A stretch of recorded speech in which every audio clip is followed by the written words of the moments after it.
मेरा पति हर रविवार को मुझे दुल्हन की तरह तैयार करता और बहुत ही छोटी ड्रेस पहनने के लिए देता। वो ड्रेस में मेरा सारा जिस्म दिखता था और फिर वो अपने दोस्तों के साथ मिलकर सारी रात मेरे साथ एक के बाद एक मेरी शादी को अभी कुछ ही दिन गुजरे थे कि रविवार के दिन मेरा पति दोपहर को कहीं चला गया था। नई नई शादी हुई थी, इसलिए मैं रोज़ अच्छे से खुद को तैयार कर लेती थी। आज भी मैंने एक खूबसूरत ड्रेस पहनी थी। वो ड्रेस मेरे ऊपर और भी ज़्यादा अच्छा लग रहा था, मानो ये मेरे लिए ही बना हो। मैं बहुत अच्छे से तैयार भी हुई थी, लेकिन जब मेरा पति दिनेश शाम को घर आया तो उसके हाथ में शॉपिंग बैग था। उसने वो शॉपिंग बैग मेरे हाथ में थमाया और बोला कि इसमें तुम्हारे लिए ड्रेस है, इसे पहनकर तुम बहुत अच्छे से तैयार हो जाओ। मैंने हैरत से दिनेश की तरफ देखा और कहा कि मैं तो पहले से ही तैयार हूँ। तो वो कहने लगा कि जो ड्रेस मैं अभी तुम्हारे लिए लाया हूँ उसे पहन लो और तैयार हो जाओ। मैं शॉपिंग बैग लेकर अपने कमरे में आ गई। जब मैं उस ड्रेस को देखी तो मेरी आंखें फटी की फटी रह गई। मुझे यकीन नहीं हो रहा था कि दिनेश ने ही लाए हैं या गलती से किसी और का बैग तो नहीं ले आए, क्योंकि वो तो बहुत ज़्यादा फैशनेबल, कीमती और तो और बहुत छोटी ड्रेस थी, जो कि मैं गांव की लड़की थी, इसलिए मैं ऐसे ड्रेस के बारे में सपने में भी नहीं सोची थी और मुझे पसंद भी नहीं था। मैंने कहा दिनेश, ये तो बहुत ज़्यादा छोटी है और हल्की भी है, इसमें तो पूरा शरीर दिखेगा। दिनेश कहने लगा कि मेरे दोस्त के घर पार्टी है, इसलिए जल्दी से तैयार हो जाओ। इतनी कीमती और ऐसी ड्रेस लाने की दिनेश को क्या ज़रूरत थी। मेरी शादी पर दिनेश ने एक जोड़ी कपड़े भी नहीं दिए थे। कहते थे मेरे पास पैसे नहीं थे, और अब देखो। खैर, मैंने दिनेश के खातिर ड्रेस पहन लिया। वैसे भी मैं दिखने में बहुत खूबसूरत थी। उस छोटी ड्रेस में तो मेरे हुस्न में चार चांद लगा दिए थे। मैंने लाइट मेकअप टच देने के बाद अपने बालों का जूड़ा बनाना शुरू किया तो दिनेश मेरे कमरे में आ गए। मेरे करीब आकर मुझे सर से पैर तक गौर से देखा, फिर कहने लगे कि बाकी सब तो ठीक है, तुम अपने बाल खुले ही रहने दो, और भी ज़्यादा खूबसूरत लगोगी। दिनेश की बात पर मैंने अपने बाल खुले छोड़ दिए। मैं बिल्कुल तैयार थी। मैंने बालों को कंघी किया और अलमारी से बड़ी सी शॉल निकालने लगी ताकि खुद को लपेट सकूं। ये देखकर दिनेश ने मुझे फ़ौरन से टोक दिया। कहने लगी कि क्या कर रही हो तुम, इतनी सुंदर सी ड्रेस का सारा लुक खराब हो जाएगा। मैंने कहा, दिनेश, मैं यूँ तो बाहर नहीं जा सकती, आप खुद ही देखें, ड्रेस काफ़ी टाइट और छोटी सी है। दिनेश कहने लगा कि मुझसे बहस मत करो, वैसे भी मेरा दोस्त अपनी गाड़ी और ड्राइवर भेज रहा है, तुम्हें घबराने की ज़रूरत नहीं है। कुछ ही देर में दिनेश के नंबर पर किसी का कॉल आई थी। दिनेश कहने लगा, हाँ हम लोग तैयार हैं। फिर मुझसे कहने लगा कि चलो, ड्राइवर आ गया है। दिनेश एक मिडिल क्लास फैमिली से ताल्लुक़ रखता था। मेरा ताल्लुक़ भी ऐसे ही घराने से था। मैं जानती थी कि मेरा पति ज़्यादा पैसे नहीं कमाता है। दिनेश के पास गाड़ी नहीं थी, एक पुरानी सी बाइक ही थी। घर भी छोटा था। शादी की रात ही उसने मुझसे कह दिया था कि उसकी तनख्वाह बस इतनी है कि महीना बाद में ख़त्म होगा और पैसे पहले। मैंने भी कोई एतराज़ नहीं किया था। शादी के उन दिनों मैंने भी दिनेश से कोई भी फरमाइश नहीं की थी। मैं अकेले ही रहती थी, छोटा सा फ्लैट था। मैंने शादी के अगले ही दिन से किचन संभाल लिया था। दिनेश मुझसे कहता था कि शादी पर बहुत खर्चा हो गया है, इसलिए मैंने तुम्हारे लिए कपड़े भी नहीं खरीदे। इसलिए मुझे हैरत हुई थी कि जब दिनेश की गुंजाइश नहीं थी तो इतनी कीमती ड्रेस खरीदने की क्या ज़रूरत थी, वो भी बस एक दावत पर जाने के लिए। लेकिन वो तो एक कीमती ड्रेस मेरे लिए लाए थे। कम से कम उसकी कीमत 20 से 25 हज़ार रुपये थी। क्या ज़रूरत थी इतना खर्चा करने की। थोड़ी देर बाद दिनेश के दोस्त का ड्राइवर आ चुका था। हम दोनों गाड़ी में बैठ गए। वो गाड़ी खूबसूरत इलाके के बड़े से बंगले के सामने खड़ी हुई थी। पहुंचते ही फौरन चौकीदार ने दरवाज़ा खोला था। पार्किंग एरिया में उस वक्त 4 गाड़ियां पहले से मौजूद थी और 5वीं हमारी थी। साइड में बना बगीचा भी बहुत ज़्यादा कीमती और खूबसूरत फूलों से सजाया हुआ था, लेकिन वहाँ पर इतनी लाइटिंग नहीं थी जैसे कि दावतों पर होती है। दिनेश मेरा हाथ पकड़कर मुझे अंदर बंगले में लेकर गए। मेरी ड्रेस काफ़ी टाइट थी और उस पर सितम यही थी कि दुपट्टा भी नहीं था। जैसे मैं अंदर गई तो अंदर मुझे सिवाय मर्दों के कोई भी नज़र नहीं आया। वहाँ कोई भी औरत मेरे अलावा नहीं थी। ये देखकर मैं बुरी तरह से घबराई हुई थी। ये कैसी दावत थी जहाँ सारे मर्द थे, औरत नहीं? ये सिर्फ मर्दों की दावत थी, तो फिर दिनेश मुझे यहाँ लेकर क्यों आए थे? उन हट्टे-कट्टे आदमियों को देखकर मैं बिल्कुल दिनेश के साथ रही। मैंने कहा, दिनेश, यहाँ तो कोई भी औरत नहीं है, तो आप मुझे यहाँ क्यों लाए? दिनेश कहने लगे कि ये सब शादीशुदा नहीं है, तो जाहिर सी बात है उनकी बीवी कहाँ से आ सकती हैं। मुझे दिनेश अपने दोस्तों से मिलवाने लगे। मुझे हैरत का झटका उस वक्त लगा जब दिनेश ने मेरा इंट्रोडक्शन अपने दोस्तों से करवाया। वो हाथ मिलाने के बहाने से मेरे सामने अपना हाथ बढ़ाने लगे। मैं ये देखकर पीछे हटी थी। ये कौन सा तरीका था? मुझे दिनेश के दोस्त कुछ अच्छे भी नहीं लग रहे थे। सब मुझे सर से पैर तक देख रहे थे।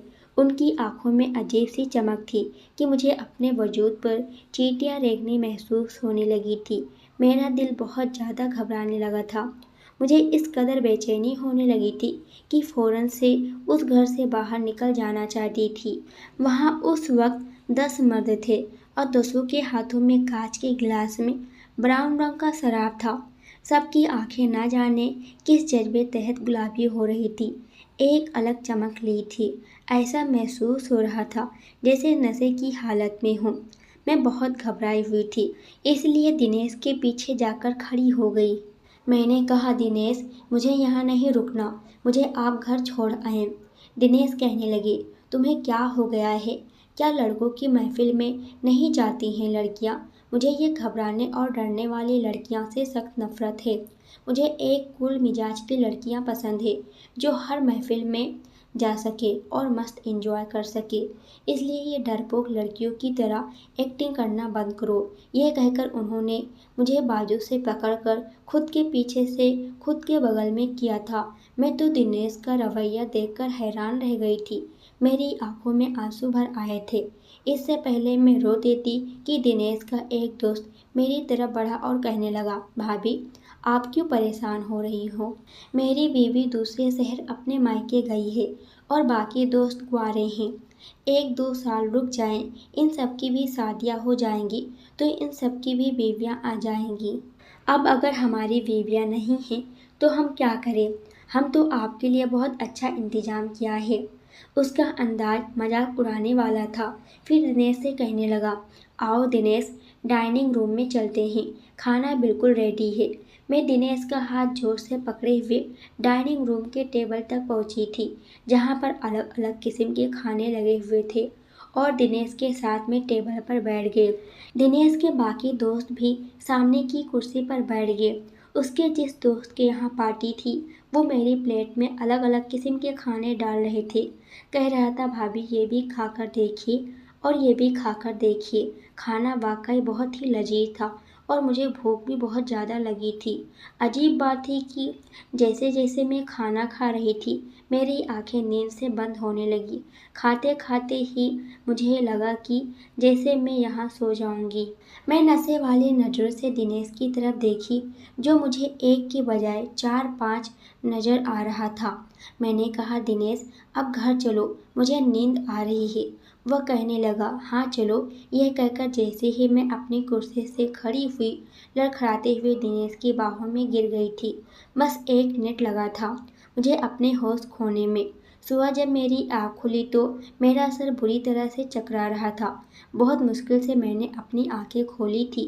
मैं अपने कमरे में मौजूद थी, अभी भी उस छोटी सी ड्रेस में थी जो मुझे अपने शरीर पर बुरी तरह से चुभ रही थी। मैंने बड़ी मुश्किल से उठकर बैठने की कोशिश की। मुझे लगा जैसे मेरा शरीर मेरा साथ ना दे रहा हो। मेरे शरीर में दर्द की टीस थी। पता नहीं क्यों मैं चूर चूर हो चुकी थी। मुझे अपने अंदर एक अजीब सी कमजोरी सी महसूस हो रही थी। मैंने देखा तो मेरा सारा जेवर उतारा हुआ था और हाथों में जहाँ मैं चूड़ियाँ पहनी थी वहाँ पर खरोच और जख्मों के निशान थे। ये देखकर मुझे हैरत हुई थी। मैं अभी ठीक से अपने होशो हवास में नहीं आई थी जब दिनेश बेझिझक होकर नाश्ता लेकर अंदर दाखिल हुए। वो बहुत खुश लग रहे थे। मुझसे कहने लगे, देखो आज मैं तुम्हारे लिए ऑमलेट और ब्रेड नाश्ते में लेकर लाया हूँ। मैंने कहा, पता नहीं क्यों मेरे जिस्म में बहुत दर्द है।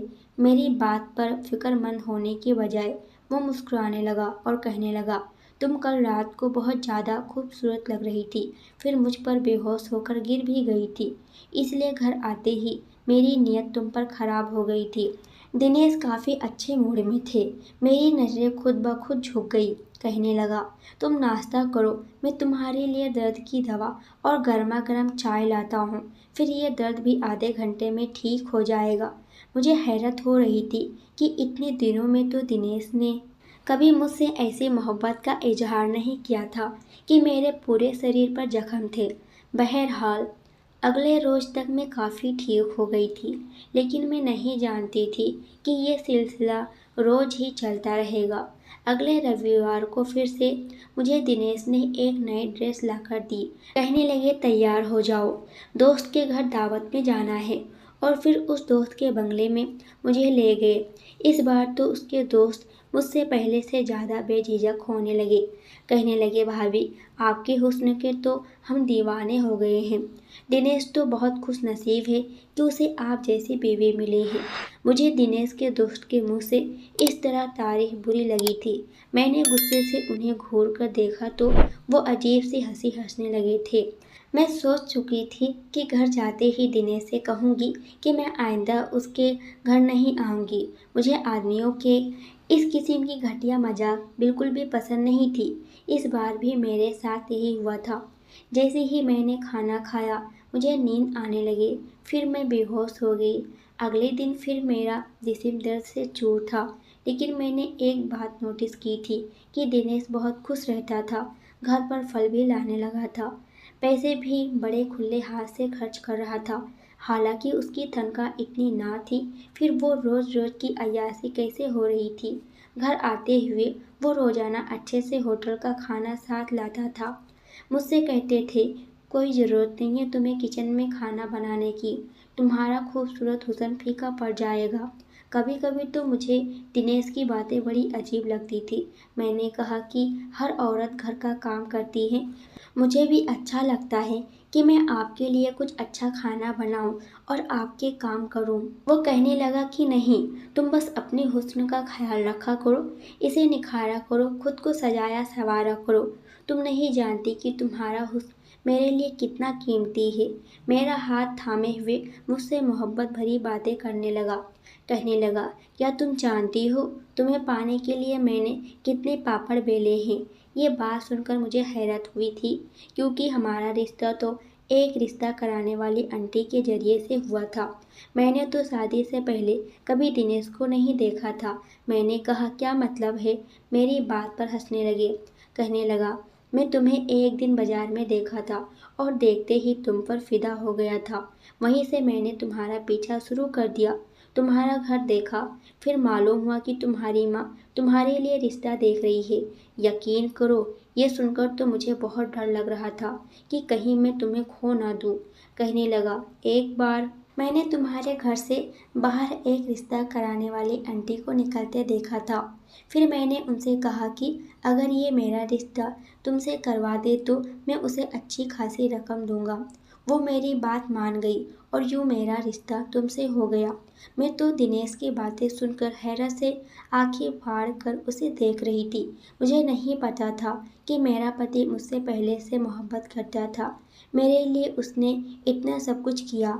मेरे दिल में दिनेश की और भी मोहब्बत की कदर बढ़ गई थी, लेकिन मैं नहीं जानती थी कि सच तो कुछ और ही था। इस रविवार को जब मुझे दिनेश ने फिर से कीमती ड्रेस लाकर दी तो मैंने कहा, नहीं, मुझे आपके किसी दोस्त के दावत पर नहीं जाना। मेरी बात सुनकर उसके चेहरे के अंदाज एकदम से बदले थे। मुस्कुराहट गायब हो गई थी और चेहरे पर गुस्सा आ गया था। कहने लगा, क्या मतलब तुम्हारा? वो लोग इतनी चाह से तुम्हें बुलाते हैं। मैंने कहा, मुझे वहाँ नहीं जाना है। न जाने वहाँ कैसा खाना मुझे खिलाते हैं कि खाते ही मुझे नींद आ जाती है और सुबह मेरी बहुत बुरी हालत होती है। 2 दिन तो मैं चलने से फिरने से भी महरूम हो जाती हूँ और फिर वहाँ पर सिर्फ आदमी होते हैं। मेरा वहाँ क्या काम? आपको जाना है, अपने दोस्त के साथ वक्त गुजारना है तो आप जाएं, लेकिन मैं नहीं जाऊंगी। यह कहकर मैं अपने बेड पर बैठ गई। मैं नहीं जानती थी कि मेरा इनकार मुझे इतना महंगा पड़ सकता। दिनेश बहुत गुस्से से मेरे पास आए, मेरा बाजू पकड़कर पूरी तरह दबोच लिया। कहने लगा, अब तक तुमने मेरी मोहब्बत देखी है, बेहतर यही है कि मेरी मोहब्बत ही देखो। तुम्हें इनकार नहीं करना चाहिए। अगर तुमने मेरी किसी भी बात से भी इनकार किया तो तुम नहीं जानती कि मैं गुस्से के कितना पागल इंसान हूँ। वो कोई इतनी बड़ी बात तो नहीं थी जो मैंने उससे कही थी, लेकिन दिनेश का गुस्सा तो यूँ था जैसे वाकई ही मुझे जान से मार डालेगा। अपनी लाल आंखों से वो मेरी आंखों में देखे बड़े गुस्से से कह रहा था। मेरा दिल तो अपने पति का ये रूप देखकर कांप गया था। मैंने फिर कोई खिलाफत नहीं की और वहाँ चले गए, लेकिन मुझे ये सब अच्छा नहीं लग रहा था। ना जाने क्यों टेबल पर मुझे स्वादिष्ट खाने भी आज अच्छे नहीं लग रहे थे, क्योंकि ये मुझे बेहोश कर देते थे। मैं बहुत कम खाने अपने प्लेट में डाली थी और थोड़ा थोड़ा करके खा रही थी, लेकिन जैसे ही दिनेश के दोस्त की नज़र मुझ पर पड़ी, कहने लगा, भाभी क्या बात है, आप खाना ठीक से नहीं खा रही हो? मैंने कहा, मुझे भूख नहीं है। मेरा ये कहना था कि उसने एक अजीब तरह का इशारा दिनेश को किया था। ये देखकर मेरे होश उड़ गए थे। दिनेश खाने से मेरी प्लेट भर दी। कहने लगे, पूरा खाना ख़त्म करो। वो घूरती हुई नज़रों से मुझसे कह रहे थे। मैंने बड़ी मुश्किल से वो खाना ख़त्म किया था और खाते ही मेरी हालत ख़राब हो गई थी।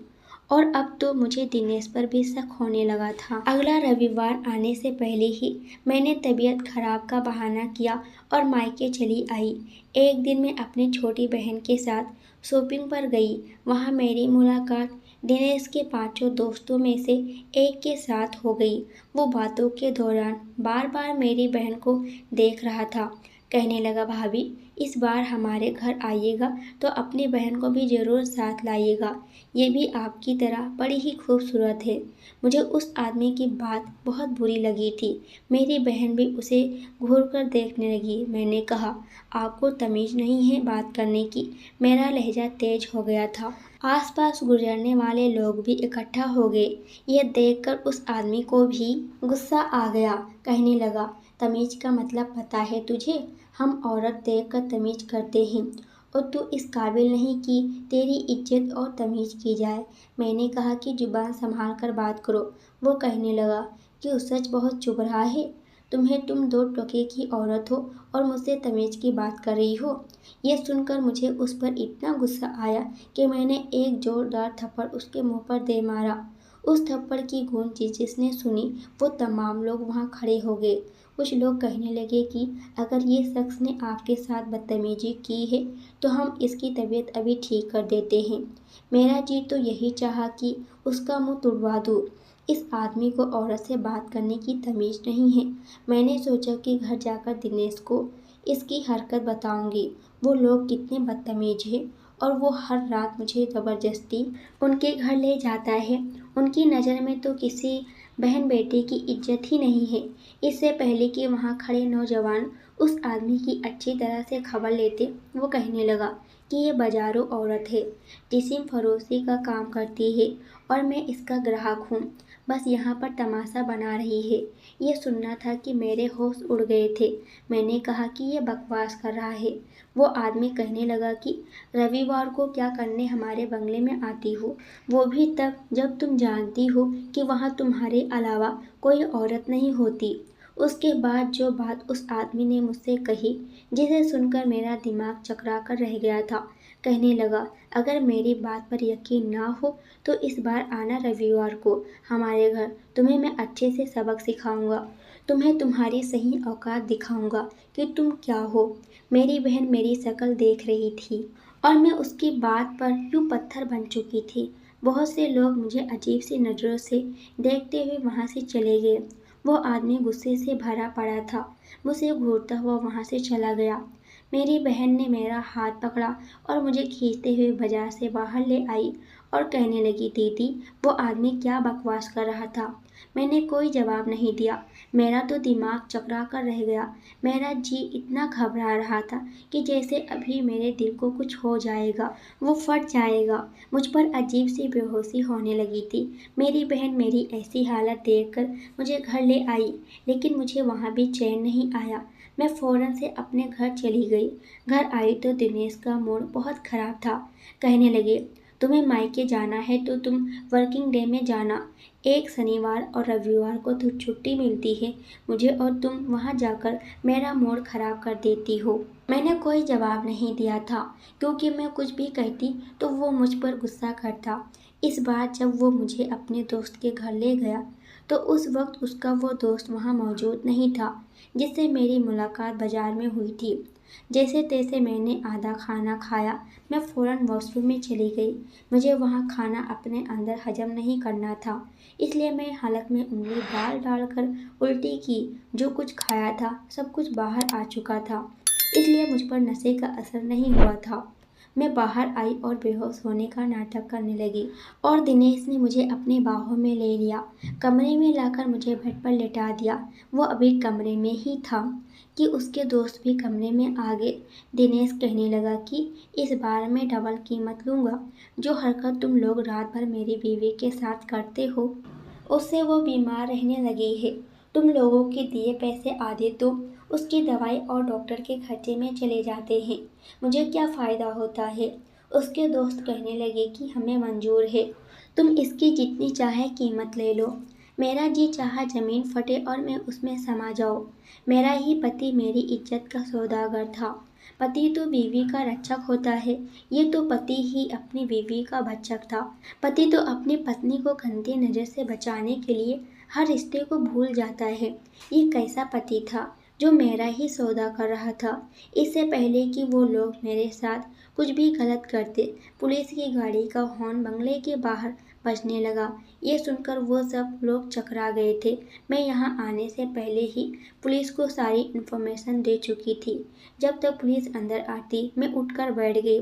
मुझे उठकर बैठते हुए देखकर दिनेश और बाकी आदमी के भी रंग उड़ गए। मैंने अपने पति को गिरफ्तार करवा दिया था। दिनेश को इसलिए उसे खूबसूरत लड़की चाहिए थी जिससे वो धंधा करवा कर पैसे कमा सके। दिनेश जेल में बंद था और उसी दौरान मैंने तलाक का पेपर जेल में भिजवा दिया। मेरी उससे तलाक भी हो गई, लेकिन मेरे माँ बाप से एक ही शिकायत थी।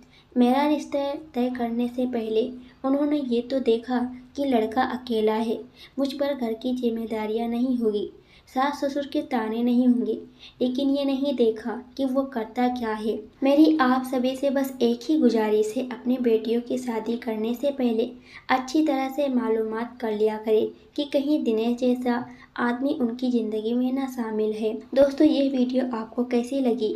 इस वीडियो के बारे में आपके क्या विचार है? अपने विचार कमेंट बॉक्स के जरिए ज़रूर बताएं। और अगर आप हमारे चैनल पर नए हो तो हमारे चैनल को सब्सक्राइब कर हमें सपोर्ट ज़रूर करें। पूरी वीडियो देखने के लिए आपका बहुत बहुत धन्यवाद।